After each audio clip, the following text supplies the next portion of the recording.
Monsieur Trump, vous vous adressez au monde comme si vous étiez encore le centre de gravité de l'humanité.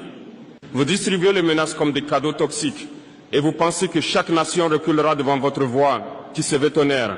Aujourd'hui, cette illusion s'arrête ici, car je ne suis pas venu pour vous écouter. Je suis venu pour vous répondre.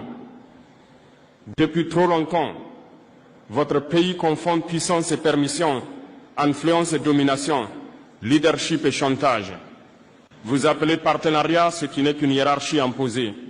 Vous appelez aide ce qui n'est qu'un instrument de contrôle. Et vous pensez encore que l'Afrique va accepter ce jeu usé, ce jeu qui a étouffé les souverainetés et nourri les dépendances. Ce temps-là est terminé. Nous ne sommes plus les nations silencieuses que vous imaginez. Je vous le dis clairement, Monsieur Trump, l'Afrique n'est plus un décor dans votre théâtre. Elle n'est plus une figuration dans votre récit de puissance. Le continent que vous regardiez avec condescendance devient un continent qui vous parle d'égal à égal. Et cette égalité, vous devrez l'accepter, que cela vous plaise ou non. Vous annoncez des sanctions comme s'ils étaient des sceaux sacrés. Vous menacez, vous sermonnez, vous dénoncez. Mais vous oubliez une chose simple.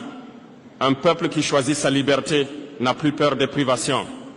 Vous pouvez couper ce que vous voulez, fermer ce que vous voulez, retirer ce que vous voulez. Vous ne pouvez pas arrêter ce que nous sommes devenus, des nations debout. Vos méthodes ont fonctionné autrefois. Elles ne fonctionnent plus.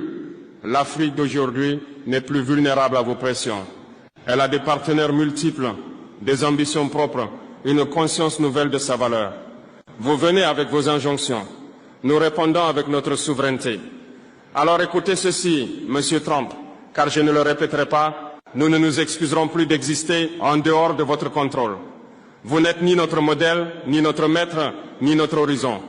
Nous sommes un continent qui s'affirme et qui ne reculera plus face au tonnerre des puissants. Et si votre politique repose sur l'arrogance, sachez que nous avons cessé d'y répondre par la docilité. Nous y répondons par la clarté. Et cette clarté, c'est la liberté.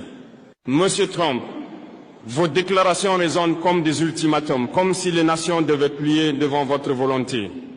Mais écoutez bien ceci, la souveraineté n'est pas un marché, elle n'est pas une négociation, elle n'est pas un service que l'on vous doit, elle est le fondement même des peuples libres.